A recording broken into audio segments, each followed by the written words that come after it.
Hello and welcome to Simply Tax. In our 75th episode of the podcast, we did some blocking and tackling on blockchain and cryptocurrency and explored the tax reporting, financial reporting, and regulatory compliance perspectives of this hot, fast-moving topic. If you haven't already checked it out, stop, collaborate, and listen to episode 75 because Simply Tax is back with a brand new edition to break down this topic further. First, we'll hear a tax update from returning guest Nik Fahrer on the October release of Revenue Ruling 2019-24 and the accompanying FAQ on the IRS website, which provides some much-needed guidance. Then guest Professor Stein returns to the podcast to share what he's been seeing and hearing on the evolution of working with and reporting cryptocurrency for businesses, their owners, and their advisors. And finally, I'm excited for financial consultant Tyrone to join us to offer some important insights on investing and owning cryptocurrency. You can learn more about our great guests today, get their contact information, and check out additional resources in the show notes of this episode, which are available at bkd.com/simplytax. Simply Tax. So what do you think? We got some guidance, and I like your suggestion. Let's just kind of have an open conversation here. And my thought was to kind of add it on to, or I don't know, necessarily going to attach it to the front of the episode or something like that, just to kind of reinvigorate the conversation here, because obviously we got the thing that we've been waiting for is all this guidance here, right? Yeah, I know. It's crazy. The first time in 5 years, really, that we've gotten some authoritative guidance. The Revenue Ruling 1924, and yet it really only hits on one topic. The hard forks. They also released the frequently asked questions on the IRS website, but it's not really much. I mean, it's not authoritative guidance, so you can't really rely on it. I think it's just kind of there to help taxpayers move in the right direction. I don't know, was there anything that stood out to you whenever you read the Rev ruling or looked through the FAQs? Yeah, well, I think it was a little bit almost like confusing, kind of like if you out of context when you start to read about hard forks and how they're treated, and I think that it also helped to illustrate that you kind of know the space or you don't, and it became very apparent to me the people that didn't really kind of understand some of the terminology, because I mean airdrops, hard forks, I mean those are kind of esoteric things unless you're in this world, right? Mm-hmm. If you aren't really sure what these things are, don't worry. You're in good company, and we'll drop some air on defining and putting them into context with Dr. Stein a little later in this episode. Maybe you could talk a little bit about what did we learn? Like you said, it was kind of limited, but what did we learn here? Pretty much the Rev ruling touched on, do I have income whenever there's a hard fork or an airdrop? And basically what it says is that unless you have the ability to later sell that new coin or cryptocurrency that you received in the hard fork or the airdrop, then there is no ascension in wealth under Internal Revenue Code 61. But at the same time, if you do have access to those new coins, the new cryptocurrency, then at the date that you receive those, you have income for tax purposes. Then the IRS goes on to a little bit further to say that, okay, well, your income is the fair market value of those coins on the date that you receive them. So the best example that I can think of is with Bitcoin Cash, which is probably the most popular fork in recent history. And that happened on October 1st of 2017. And so if I owned Bitcoin on October 1st, 2017, I now own the equivalent amount of coins in Bitcoin Cash. But what some exchanges did is if you held your Bitcoin on an exchange, some of them didn't give you your Bitcoin Cash right away. Coinbase, what they did is they said, we're going to wait and see how things go. And they did. And then Bitcoin Cash gained a little bit of momentum, and they were like, okay, we feel like Bitcoin Cash is going to hang around for a while, not just going to go completely worthless. But they didn't give their users their Bitcoin Cash until December of that year. So you could make an argument that if your coins were on Coinbase in August, that you really didn't have an ascension of wealth until December of later that year. So your income is the amount of Bitcoin Cash you received on that day in December times the fair market value of the coins that you received. So It sounds like what you're saying is that if you didn't have access to it, you'd have an ascension of wealth. But I mean, in reality, like in your example you gave there, that's still within the tax year. So it's effectively saying if you didn't report this as income, you underreported your income. Is that right? Yeah, that's exactly right. If you didn't, I guess if, take a different example, let's say that Coinbase gave it to you in January of the following year, then you would have that ascension of wealth in 2018 and not 2017. So then you would need to report that on your 2018 return, and what really happened is you got it in December of 2017. So if you didn't actually report that as income in 2017, then yeah, you underreported your income. Well, that's a little bit of a tricky thing to. I mean, maybe with that, that's what you've been saying all along, right? I mean, I think even in our previous conversation, you're effectively saying that, but Yeah, it's tough too because I think some people took the stance that, so there's a letter that's been written to the IRS. So it was from Monty Jackal on October 15th, which kudos for him for having time to write a letter to the IRS on October 15th. I was gonna say, I think a lot of other people were writing other things like, Yeah. checks and filing tax returns on that day still, you know? So he wrote it to Michael Desmond, who's the chief counsel of the IRS. And one of the points that he says is that, so basically, don't we need to take into the facts of the circumstances that, yes, I received this new coin and it may be an ascension of wealth, but do we also need to factor in that maybe the original coin lost value as a result of this new cryptocurrency? So did you really have an ascension of wealth? Which I thought was a very good point. It is a very good point. I think it also just speaks to the challenge of this guidance. And obviously, I mean, the service is in a tough spot with this too, to a certain extent, right? I mean, it's something new to the world that's become, and used in ways that maybe wasn't initially thought it was going to be used, as we talked about. And it doesn't cleanly fit into a box of what it is because it's something new, right, to the Yeah, world. And service kind of is in a tough spot here, but it just helps to illustrate that, man, we're all just still figuring this virtual currency stuff out. yeah. No, it's very true. And Michael Desmond has even come out and said since they released the guidance that they've gotten a lot of feedback on it, and apparently there's still some more guidance in the works right now, and that the next guidance that they're working on is going to be focusing on developing rules for reporting gross proceeds whenever you sell cryptocurrency. So I mean, there's a lot going on here, and there's so many different circumstances that I just feel like you can't create one rule and expect it to apply to everything. There's going to be exceptions for everything. Yeah. No, that's very true, and it is interesting too because you can talk about other developments that have kind of happened here. Is when you talk about reporting this stuff, now next year, right? We know that we're going to need to actually fill out a box whether or not you had these transactions, right, and actually proclaim that on your tax return when you go to file next year. I don't know. Are you hearing anything about that, or what are your thoughts on that? I think what you're referring to is that in the 2019 1040 is on Schedule 1, there's a question that asks taxpayers if they had any transactions with virtual currency in the year, which is pretty, shocking that the IRS is really putting their foot down on this stuff. Another one of the things that's come across my inbox recently is that, and this was kind of shocking to me, that it's an estimated 8% of adult Americans hold some form of cryptocurrency. And around 150 million tax returns are filed per year. So that would suggest about 12 million tax returns should be reporting some type of cryptocurrency transaction.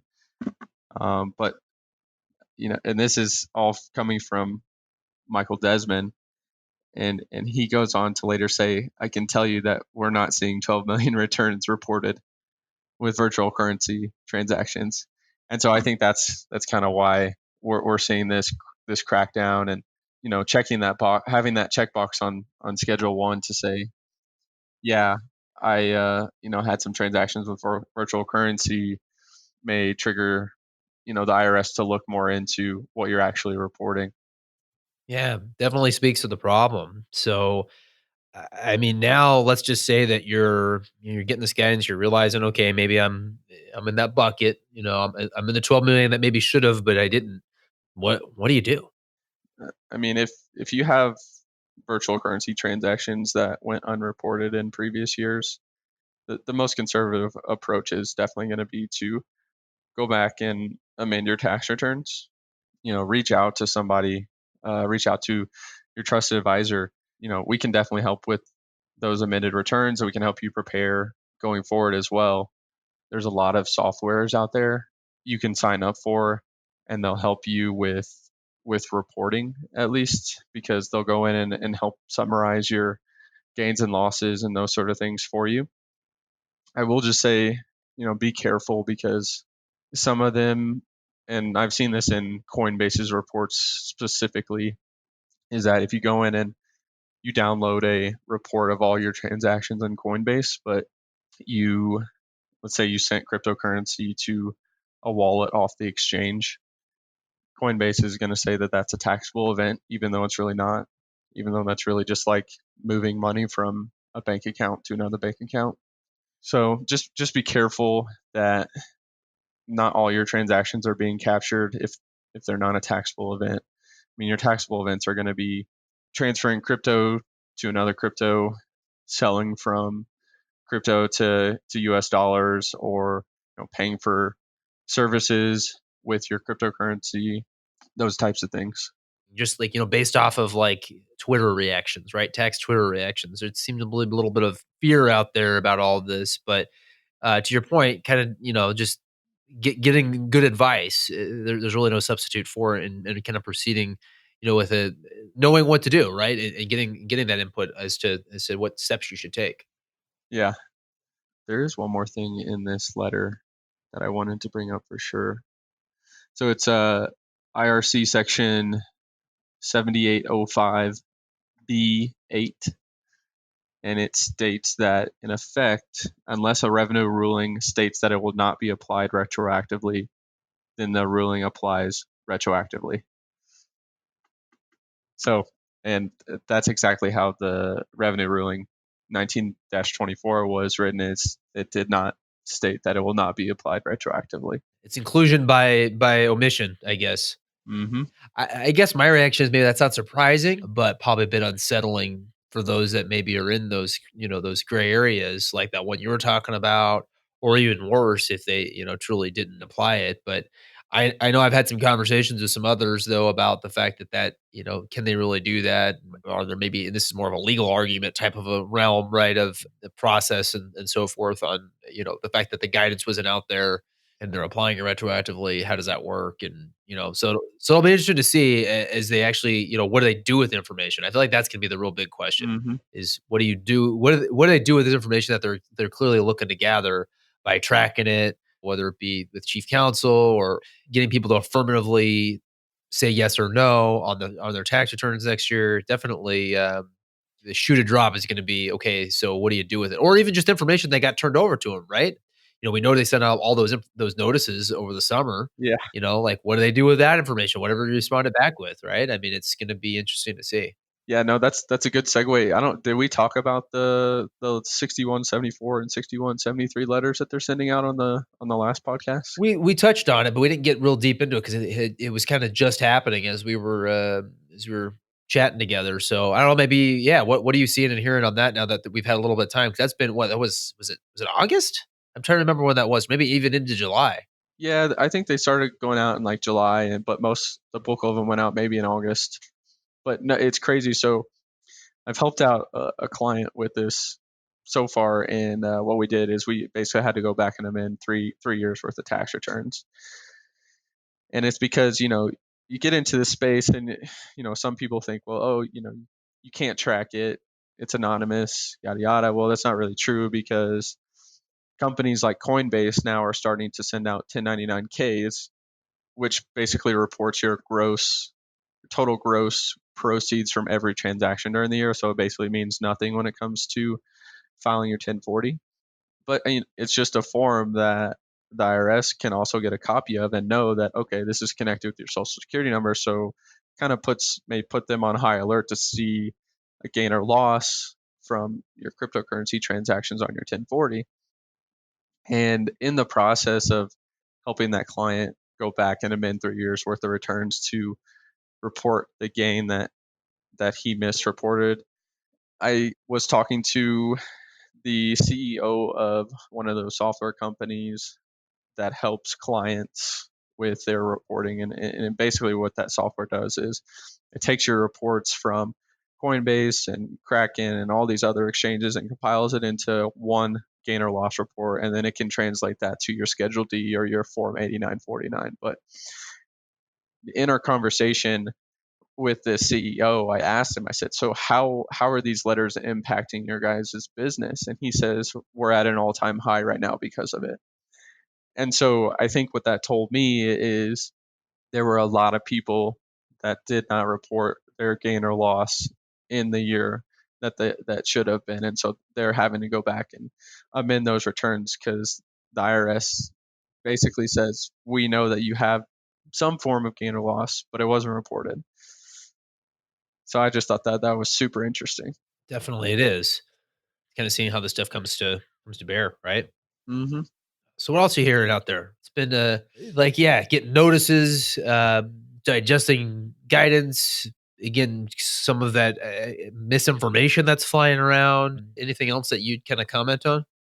No, not really from a tax perspective. I think from just a purely speculative stance, historically we've seen that whenever Bitcoin gets close to the halving date, which is where the reward for mining a block gets halved, historically we've seen that the price and volume typically increase quite a bit in those years and the year following, and that date now is less than a year away. So if the trend continues, we may see another boom like we saw in 2017 of just an incredible amount of volume, all-time highs, those sort of things.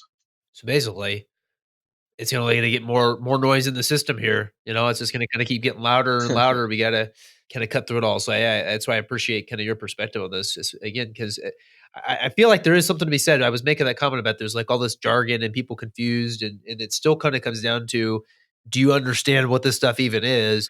We were talking about the fact that like you've actually gone in and you've seen what this stuff's like to experience it, right?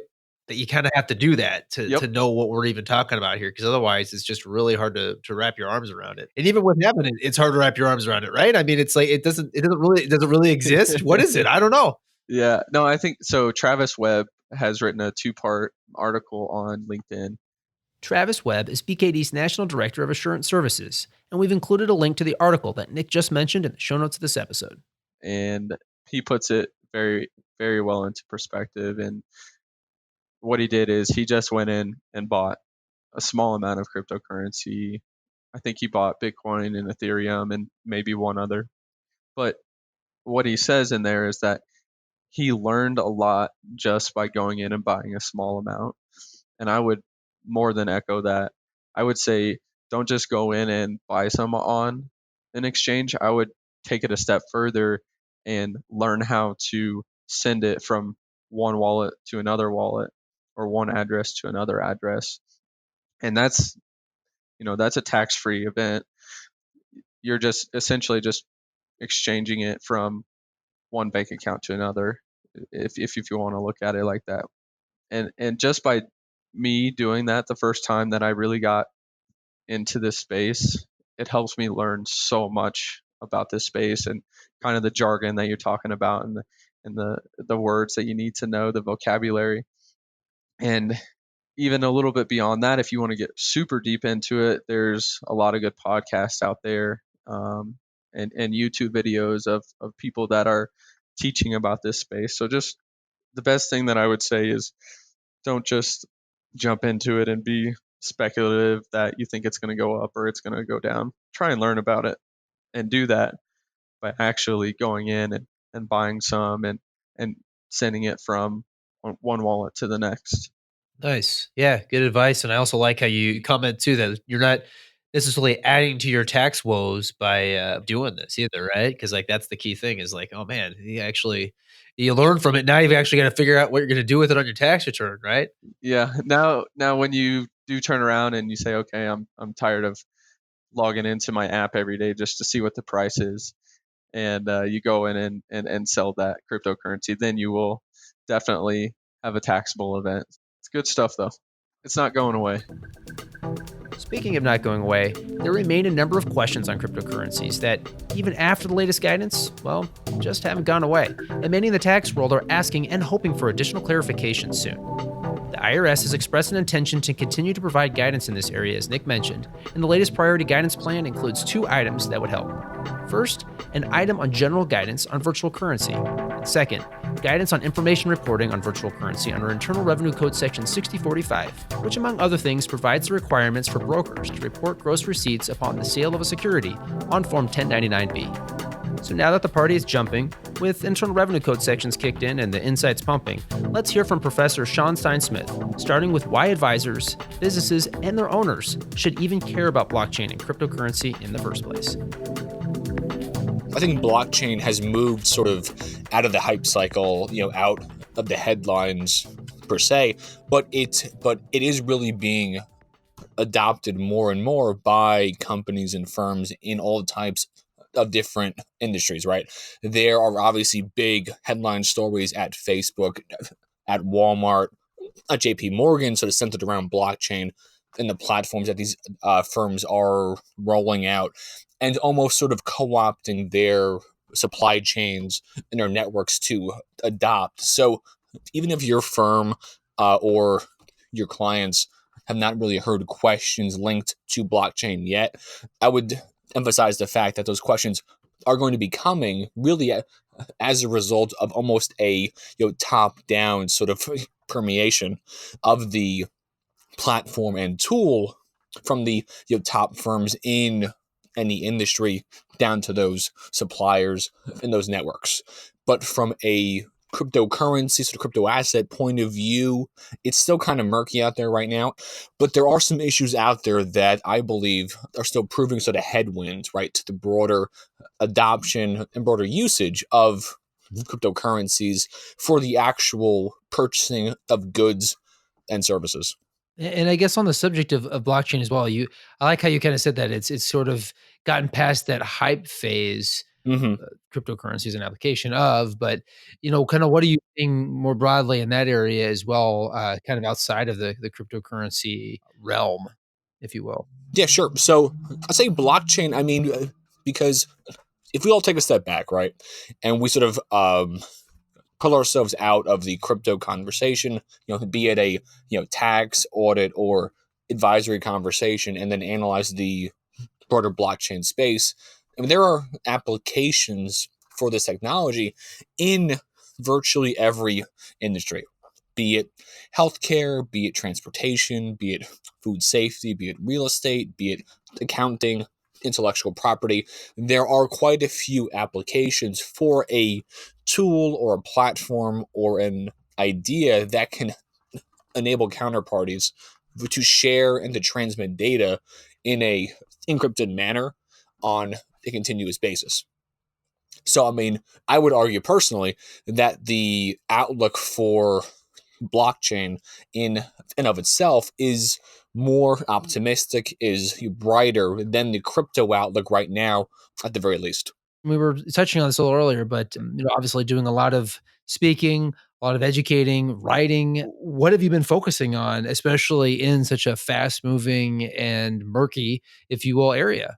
What I always try to emphasize, right, be it in person, on a podcast, or a book, article, all the rest, is to highlight some of the ideas or the facts that we have in the ground, so to speak, and to sort of try to highlight those and to be able to explain those both to CPAs and to firms who are trying to understand what these facts on the ground mean, but to also try to touch on some of the emerging areas out there, right?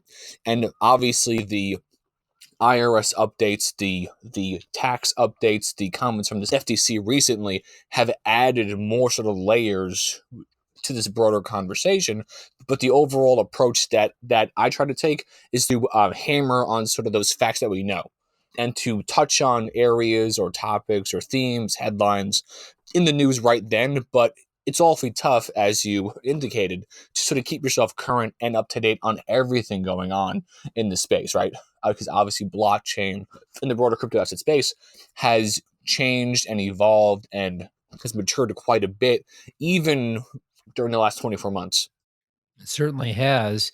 And I think a complicating factor that became apparent to me as we got some of this guidance, the informal guidance as well, those FAQs in October, is, there's a lot of this terminology that is, you got to know the space. So obviously there's a lot of terminology that's been thrown around lately, but particularly hard forks and airdrops. Could you, I guess, define or put those into context a little bit in terms of what the heck they are? Point that I want to sort of highlight up front is that in the FAQs, the IRS, to my understanding, has almost conflated hard forks and airdrops as items that always happen hand in hand. But I do want to emphasize that hard forks and airdrops are two separate things. And so a hard fork, the best way to sort of understand that is if you and I with the two programmers of a blockchain. And then the two of us both had different visions as to how the blockchain programming, right, that underlying coding language was going to evolve going forward. And so if you and I could not come to a agreement or a compromise, our blockchain would fork, meaning that out of this one source code, source blockchain, then going forward at some set date and time, two branches would then fork off of the blockchain, meaning the original code, the original blockchain would continue for the users who wanted to use that original coding, and then anybody who was interested or who wanted to participate in the new coding could do so. And it's important to note that there are multiple variations of forks. There are hard forks and there are soft forks. The IRS only explicitly called out hard forks because a hard fork means that there is no backwards compatibility, meaning that at the date and time of that hard fork, now you have two distinct and separate crypto assets. Okay, so as if that wasn't confusing enough, there's also this idea of an airdrop. And basically what an airdrop is if I was a programmer, a developer, a company, and I wanted to get my crypto coin, crypto token, crypto asset, whatever I was calling it, out there into the marketplace, I would call it Sean Coin. And I would airdrop Sean Coin into the public address of, for our example here, to the public address of everyone on the Bitcoin blockchain. And so I would airdrop to everybody in there, or I would take it upon myself to give, basically, or to gift to everybody who has a Bitcoin blockchain public address that is linked to their public wallet, 10 of my coins. And so the whole airdrop conversation raises a few questions, right? One, so what is the basis of this airdropped token, coin, asset to the people who are actually getting it? And then how do I recognize it on both ends as the individual or the institution who is getting it, or the individual or institution who's doing the airdropping? And if you want to add a bit more to this, Damien, as if we aren't getting too much into the weeds right now anyway, there are some variations of an airdrop, meaning that if I was to post a poll on Twitter or a question on Twitter or some other social media platform, Facebook, Instagram, whatever, and to ask people if they're interested in participating in this project, then I would airdrop them these coins. So, in other words, there are two iterations of an airdrop. One, where the individual or institution who is getting the airdropped coin, token, asset has actually taken action, has participated in a poll or an email listing or signing up for something, and a option where that individual or institution has not participated in any sort of activity linked to that airdrop. So to put a fine point on it, a hard fork is basically where the programmers, developers, those individuals who are actually writing and underpinning the blockchain in question have a argument, and so basically develop two future states of that underlying blockchain platform. I'll be the most obvious example is the Bitcoin blockchain has now split into Bitcoin and into Bitcoin Cash. And there have been other hard forks after that, but that's the most high profile one. And an airdrop is where basically a company, be it a individual, institution, group of individuals, gifts or airdrops, coins, tokens, or crypto assets to other individuals linked to some other blockchain.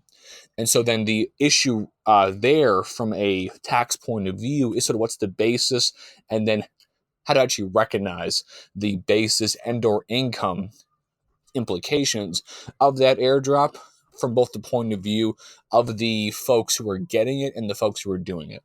Clear as mud, right? Yeah, absolutely, right.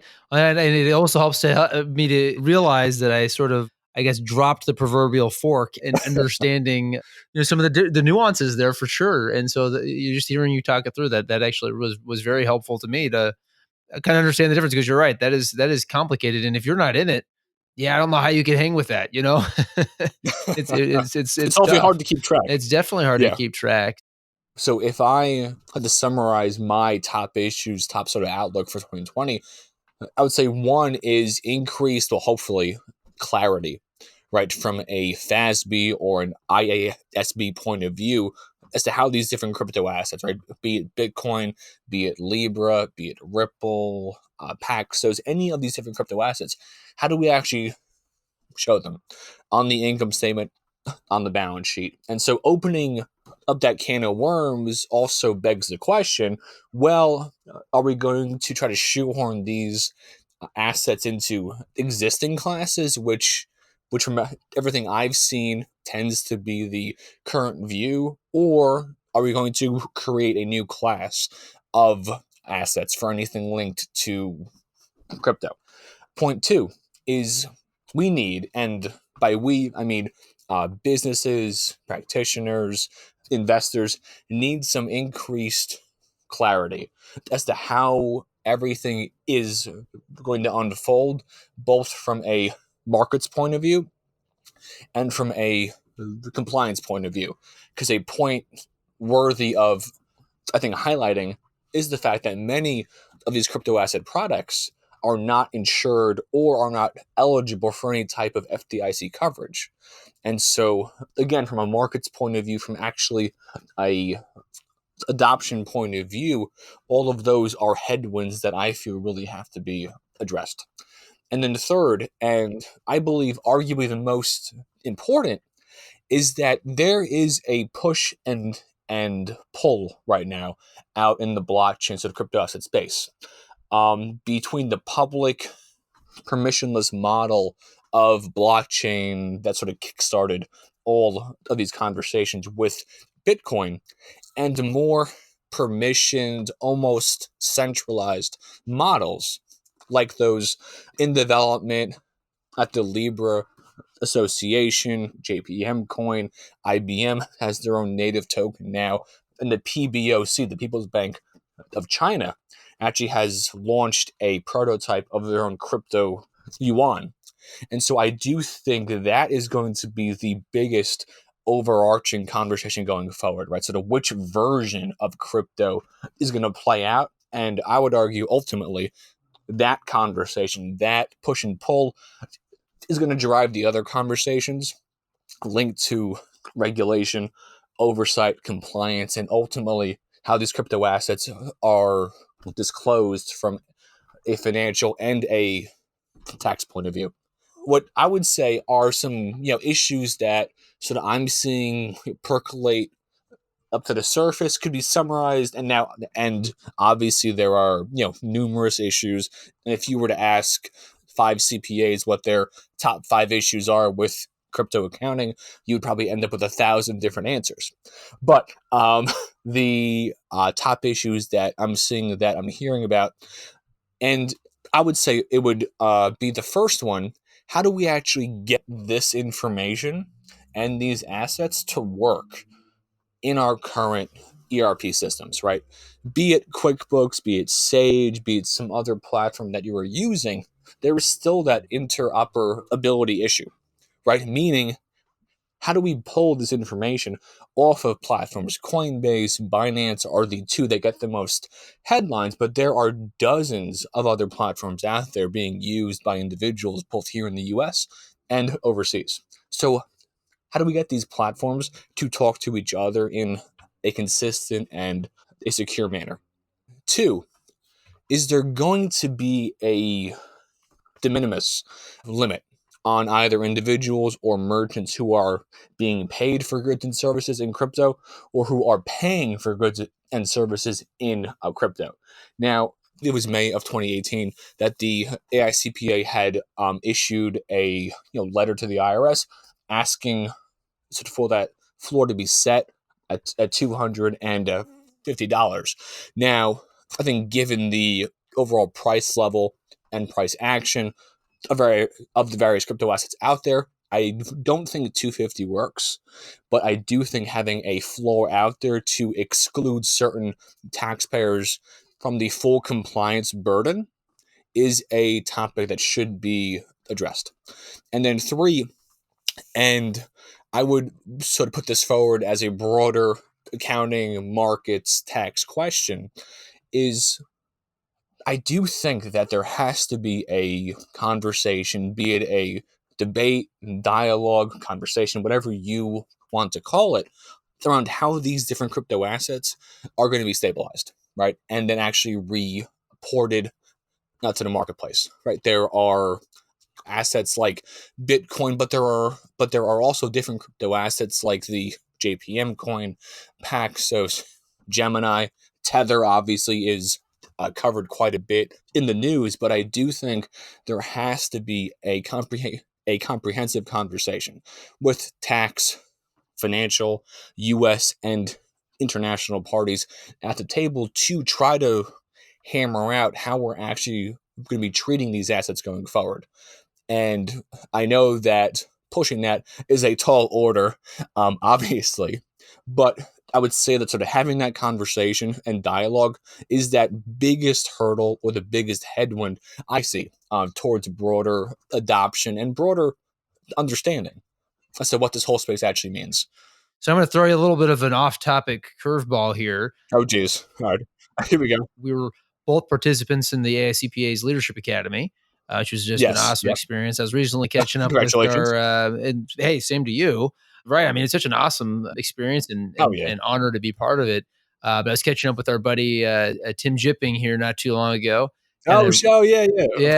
Reminiscing a little bit and talking about, kind of some of the ways that I guess the experience and then how we've taken that and applied it in our day to day. So here's your question is kind of now that because you were class of 2017, if I'm not mistaken. Yep. Yes, sir. Correct. Kind of, here 2 years later, how is the lessons you've learned and you took away from the Leadership Academy kind of been playing out in, the time since the Academy and even just kind of your day to day? Sure. So I would say that the most obvious lesson that I took away from being a part of the SCP Leadership Academy was to really sort of be able to, one, understand what you're good at, and then sort of 1A, understand what you need help on, and then 1B, don't be afraid to reach out to people to help you with what you're not so great at, and to be open to, new opportunities, collaborate, work together, and to ultimately try to say yes to as many different options, avenues, opportunities that are out there, because you don't really ever know where a conversation, where an email, where a phone call, or a face-to-face meeting is going to lead. All great things, right? If you'd like to hear my conversation with guest Tim Jipping on his journey living the CPA life and learn more about the AICPA Leadership Academy while you're at it, go back to episode 77 and give it a listen. Now, so far, we've covered the tax, financial, regulatory, and business aspects of cryptocurrency, but we haven't yet explored an important aspect here, and that's the investment side of the proverbial Bitcoin. Before we dig into this significant area, I'd like to first give a quick shout out to a prior guest and friend of the show, Bill Sweet of Ritholtz Wealth Management, for connecting me with our next guest, Tyrone Ross. I first heard Tyrone on Dr. Daniel Crosby's Standard Deviations podcast in an episode titled The Lessons of Failure, where Tyrone shared his moving personal story on overcoming adversity and setbacks on his current path to success. I highly recommend giving it a listen, and we've included a link in the show notes of this episode. Now, in addition to being a financial advisor who is well-versed in cryptocurrency, Tyrone is an Olympic trials qualifier in the 400 meters, and today, he's going to help us run the traps on investing in cryptocurrency. If there was a problem, Tyrone suggests you solve it by starting with first things first, education. Here's Tyrone.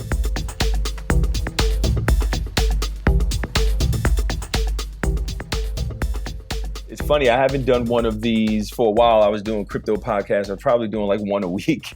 And I haven't done them in a while. And I've been able just to sit and look at the landscape and read and research, which is just right constant, a deluge of information just to sit and read and go through things. The space changes like the price by the second. So there's so much information coming out and so many things that I have to learn. So I realized that it is foolhardy for anybody to just jump in and go to Coinbase and open an account without actually learning the basics of the difference between the different coins, the differences between the different exchanges, the differences between the ways to store them. We haven't even gotten into the fact that most of these people know nothing about money, nothing about investing, any of that stuff. And what I try and get people to understand, especially financial advisors, tax professionals, anyone in financial services, you have to understand this is the first asset class in history led by retail. Retail got in first without any type of, I didn't need a broker, I didn't need an advisor. The barrier to entry was extremely low. There wasn't one, let's put it that way, right? I mean, if you really want to get into it, right, you needed internet access, right? And you needed some dollars, and it was that simple. And at that point, if you didn't have the dollars, there was something called local Bitcoins where you can meet up with somebody in the Target parking lot. And that's still a thing to this day. So I think there's so much for people to learn before they even think about investing the capital. Now, I also say, right, which I want people to understand as well, again, being very, very aware of the demographic that I speak for and people who, again, I didn't know what a stock was and I was 26 years old. I had no time to sit and, read about Benjamin Graham and Warren Buffett. Sometimes your tuition is getting burnt, right? And just going in and then saying, oh, all right, wait, I got to figure this out. I have to learn. So a lot of retail investors that dove head in, right, in 2017, that was their tuition. But they're also my clients, your clients, like these were everyday people who took a flyer on this because they were talking about it everywhere. And that's kind of when I was telling people in 2017, I'm like, I was in a Facebook group chat with some of the smartest people you'll ever want to get information from. I could not believe data scientists, computer scientists, engineers, Ruby developers, the whole thing. And I'm looking at this stream of information. I'm like, my God, they're smart, but they are giving each other the worst investment advice. I'm like, this is terrible, but they didn't know anything about it. They knew the basics and the nuance of the technology, right? Of cryptography, of computer science and all. So they could speak that language, but when it came to investing, they don't understand. So now you have folks that are on Twitter and on these GitHub and Reddit, and they're giving out bad, investment information, even as those that are considered the crypto OGs, so to speak. They're giving out bad advice. Then you have people who are jumping in because they say, oh, well, such and such said to buy this. No, it's their first investment. So they compounded that mistake now of listening to somebody who's not a licensed investment professional by buying something that they don't understand. And then you get this vicious cycle. Then, you saw what happens in 2017. So for me as an advisor, my clients are very young. They're smart. They're tech driven. They get it. Most financial advisors, which I think is fair, and even CPAs, why they want to stay away from it is because there's a lot of questions. They don't understand it, right? So how do you have a conversation with a client about it? And then you have a fiduciary responsibility and you give bad advice or you say something wrong and the client acts on that advice, so on and so forth. Biggest piece of advice that I could give anyone right now, the only thing you should be doing is learning about this. Nothing more, learning about it. And if you are in a privileged position where you can take a small amount of money that's inconsequential to you to experiment, God bless you. And maybe that's a good idea for those, again, that have to serve clients and work with clients just to understand how everything works. But there should just be an abundance of education going on right now on both sides, the financial advisory community and retail investors. As you're talking about some of that, and these people are kind of, jumping and maybe unintentionally giving bad advice because they're only looking at it through one angle. Mm-hmm. What are some of those maybe, biggest points of confusion or biggest points of misinformation that you're hearing that you think would be helpful to somebody just to stay clear of? So a lot of people feel as though they have to buy one Bitcoin. Oh my God, it's $8,000. How do I buy one? How is everybody buying one? They don't realize that you can buy a fraction of a Bitcoin until you can, hopefully accumulate one Bitcoin. So that's the first thing I try and get people to understand, right? So they go in these group chats or whatever, and then they get all hyped up to buy it. And then they're disappointed because they're like, I don't have $8,000, right? So I'm like, now, if you started with the education, you would realize that a Bitcoin is broken down into Satoshi, right? And that's how you can buy pieces of a Bitcoin and so on and so forth, right? I don't want to get too far down that rabbit hole, but that's a key sign to me right away that they didn't do their homework. So that's the first thing. The second thing is the confusion that I get a lot is where people say the hacking, my money's going to get hacked. I want to make this very clear for people to understand. The Bitcoin blockchain probably has, as we're talking, there's attempts for it to be hacked right now, none of which have been successful, right? 10 or 11 years of uptime, not one hack. So when you hear about these hacks, you're talking about the exchanges where people actually hold their crypto, like a Coinbase. So they would get hacked, right? You had the Quadriga, the example in Canada where the CEO of the company just disappears. All these different exchanges that will get hacked, right? Bitfinex, Binance, so on and so forth. So it's the actual exchanges, it's not the actual blockchain. So it's really important for folks to understand that. Also, more than one Bitcoin is Bitcoins. The other thing is when you see it written out, Bitcoin little b is the actual coin. Bitcoin big B is the actual blockchain, right? So it's really important to understand that. So when you're reading or you're trying to understand, you get what is being referenced. What you got to understand with that is the Bitcoin blockchain, where the Bitcoin, right, the actual coin works, they have to go together. That one can't exist without the other. And if you do that, then if you understand that rather, then you start to understand the nuance of blockchains, public and private, and which is why, again, another confusion is everyone thinks blockchain is this magic that's going to solve everybody's problems. It's not. What you see in terms of people running around, blockchain now is just a marketing term. It is not the end all be all. I'm sorry. IBM is doing some impressive stuff along with others, but you have to understand most of what you see. And I was actually just having this conversation with a friend of mine. He sent me some stuff that was clearly a scam, but he did not know it because all he heard was blockchain. And he's like, oh, these guys told me I could make a ton of money. And I looked at it right away and I was like, this is fraud. I was like, this is a scam. Like, you're going to get scammed. I want to say a week later, he was like, man, thank God I sent you that, because a bunch of friends of mine, right, it's a significant sum of money that they lost. So I think what most people need to understand right now is that the blockchain, when you see that, it's just marketing, is jargon, right? Most of these situations that you see will just be solved with a regular database. The purpose of a blockchain is truly unique. And again, I don't want to get too down that rabbit hole with this. I want to keep it high level, but still get people to understand going back to the initial point of education, and then people really are confused on what a blockchain is and what it does and the purpose. So many basic questions, how they actually can acquire Bitcoin. Well, where do I track the price, right? Where do I go? Do I go to the same place that I track my stocks? If I want to sell, how do I do that? I could go on forever about things that people are really confused about. Think that what do you do next and how to actually go about that process has a lot to do, again, as we realize with clients, is you have to profile the individual. Okay, well, how tech savvy are you?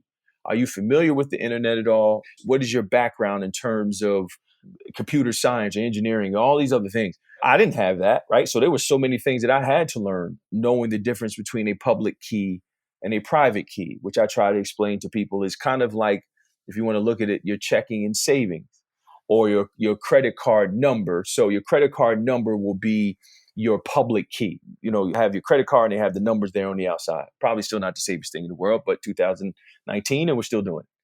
When they ask you your CVV number, you keep that private. So someone could have your credit card number and they can try and use it right online or whatever, but you have that number that that's your private key. You hold that. Again, or going back to the example, the private key being your savings account, public key being like a checking account. So all of these things, right? And there's so many examples like this of just getting people to understand the basics, true basics of what it means to actually convert from, fiat, from dollars into the crypto economy and what comes along with that. We've been trained that if I open an account with Schwab or TD or Bank of America, they have a responsibility to take care of my funds and do right by me. Hardest thing that I've seen for people to understand with crypto is the minute you opt into crypto, it is all on you. All on you. No FDIC insurance, no OPSEC and security measures. You are on your own with storage. You are on your own with protection. You are on your own with tracking, all of these things, taxes, estate planning. It is all on you, which is why everyone is trying to lure institutions in and get bigger players in so that there's these guarantees of safety, there's these guarantees of protections, there's these guarantees of price, right? Of price discovery and price protection, all of these things which the space is lacking now. And that's just proof positive 11 years in, 10 years in, right? Since Bitcoin was invented, still very early, still so very early. So no one's going to miss anything. It's really important to sit down and work through all of the confusion here that people may have before they start to do this. You started to touch on a little bit, but kind of thinking about how it fits into your overall financial plan. I think that's the piece that maybe a lot of people aren't necessarily always connecting those dots. So yeah, what are some things to think about in terms of the overall and fitting it together? Great question. So I think a few things. Here's what I have folks look at.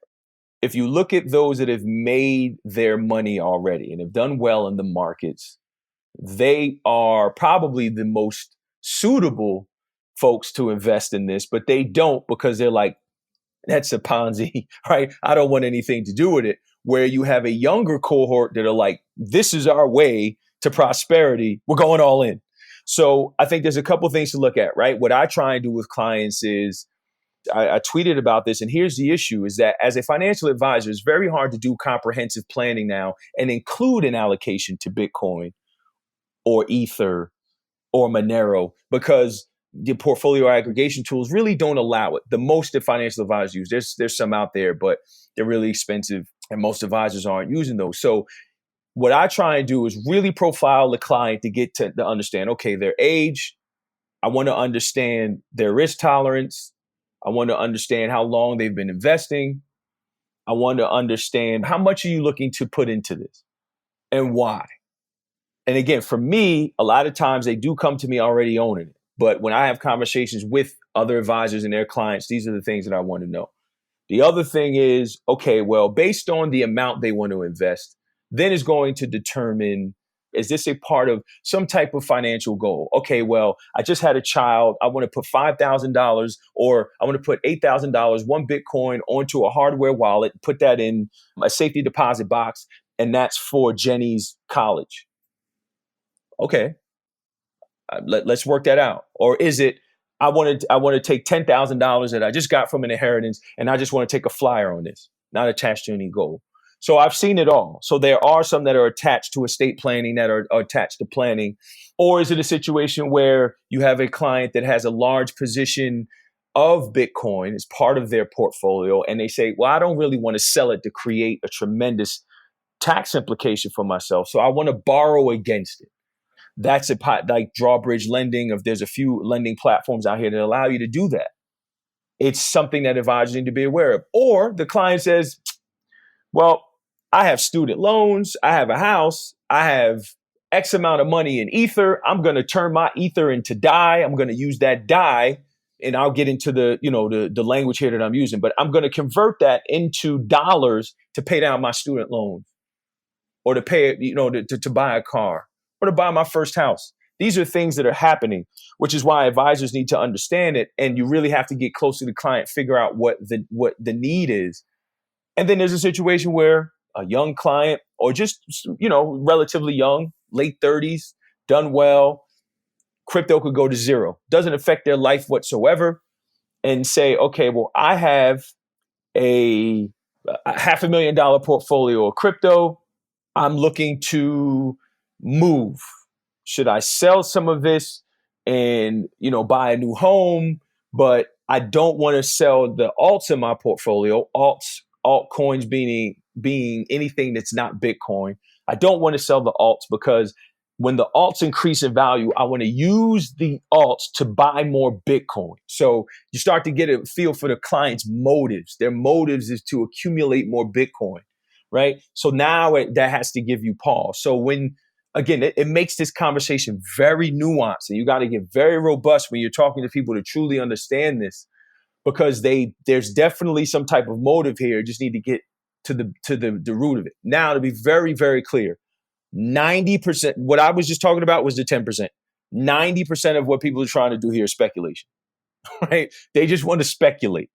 So I think in a normal case where I've heard this, right, financial advisors that have a client that's still calling and emailing about Bitcoin, what do I do? I think it's really important for financial advisors to understand, again, the first three of what I said, right? That their risk tolerance, their age, where does it actually fit in? Is it a conversation about, so I was just having a conversation with Morgan Rochard, who is Pierre Rochard's wife. I was interviewing her for my podcast. I had no idea. So for those that know or don't know, Pierre Rochard is like let's say he's like the Meb Faber of crypto. And I had no idea I was interviewing his wife. I was like, you got to be kidding me. But Pierre is very highly respected in the crypto circles.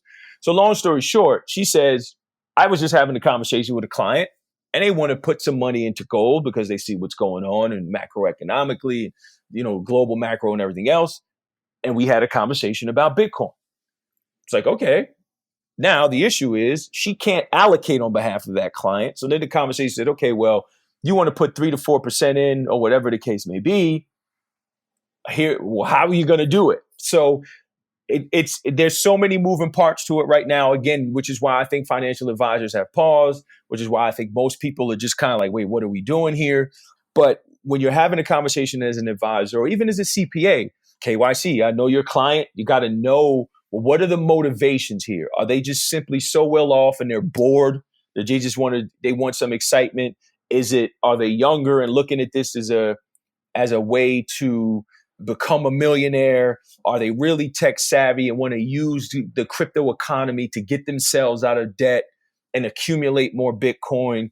There's so many ways to go about it, but it's really important that, again, as a financial professional, and especially as a fiduciary, that you understand all sides of this as you start to open your mouth and give any type of advice or guidance around it. Something that I commonly come across is I work obviously on the tax side, the estate planning side, and I know you and I were having a previous conversation about some of the considerations on the estate planning side and kind of fitting that in as well. Could you talk a little bit about that? Because I think that sometimes catches a lot of people off guard, right? And in terms of, oh yeah, I have an estate plan. What happens if you own digital currency with that estate plan. Right, absolutely. So what you need to do then, right, and shout to Jeff Levine, and we've had some conversations about this on Twitter about a digital fiduciary. But before you even get there, I may know all I want to know about crypto. Does my wife understand it? Does my lawyer understand it? Does my CPA understand it? Right? If I get, God forbid something happens to me, who's the next person to understand how to access the crypto, right? To understand the private keys. Is it multi-sig? Meaning, is it multi-signature? So it may be 3 out of 5 or whatever. So 3 people actually have to put their digital signature on it before my daughter gets her allotment to be able to use this money. Like, how was it stored? Like, all of these things matter. What is it? Is it Bitcoin? Is it Ether? Is it Decred? Is it Monero? All of these things need to be understood, and they have their own individual properties, and they're stored in certain ways. Where is it? Is it on a hardware wallet? Is it in cold storage? Is it at Coinbase? Right? Are they still on an exchange? Is it at someone like a Kingdom Trust, or is it at Fidelity? What is the process for accessing that? So that's one side of it. Then once you actually do it, again, I think when you start to get into the estate piece and actually doing true estate planning with crypto, there's a lot there when you start to look at combining tax planning and the estate planning piece again. So let's just say there is someone that has a large position in Bitcoin and want to borrow against it so they can create, some income from it, and they want to, they use a trust to be able to do that, to place the Bitcoin inside of it, and so on and so forth. So it could get really complex. But I think for most people, it's just simply saying, okay, one, letting all of the financial professionals and people in your life know that you own it. That's important. Second thing is, once you let them know that you own it, where? How is it stored? Again, is it multi-sig? Is it single signature? All of these things need to be understood, because that is going to matter to anyone involved of doing the planning, your advisor, your CPA, your trust and estate attorney, so on and so forth. Lastly, right, which I think is so important, is making sure that digital fiduciary piece is making sure that you designate someone with the right technical know-how and understanding how that whole thing works to be able to handle that part of your estate. And again, digital fiduciary also includes your online presence and things like that. But those things are really, really important. There have been some really high profile names in the crypto space that have literally said publicly, I haven't done estate planning with my crypto. Right. So, and an example that I gave before is also important, right? Is, okay, well, I have some crypto for myself, and then I have children. So I put a Bitcoin on each, on a hardware wallet for them, take that wallet, I put it in a safety deposit box. I have to add that to my estate, let folks. So again, there's so many different ways that you can look at this, but I think it's really important that people really just start having the conversation. The game has changed because the government is on to this. And they just simply want to know, do you own it? We don't care if you bought, sold, do you own it? We need clarity around that. Let's start there. Now you're saying I do own it. So now if you have to let the government know that you do own it, then you should let everyone else know that you own it, and then go through the proper processes to make sure that you are storing it. What is the process, right? What are the tax implications, if any, right? And you may be able to clear this up, but a lot of folks now believe that there are no tax implications if you are borrowing against your crypto, which is why folks don't sell. So again, there's so many things here to be going all the way back to the beginning of the conversation about learning and understanding the investment piece, the tax piece, the estate planning piece. So when you actually start to sit down and look at estate planning with crypto, it presents its own unique issues at every step along the way before you even get to estate planning. The last thing I would say is this. There will come a point again where it will go parabolic and it will just be all the rage, right? This isn't going away. So even if you have no interest in ever putting $1 of money into it, it is not going away. It is going to be around. It is changing every single industry as we know it. Whether people want to directly care or acknowledge it, it is. It is pervasive. You can see it if you're paying attention. we're so early now that it's easy to dismiss it.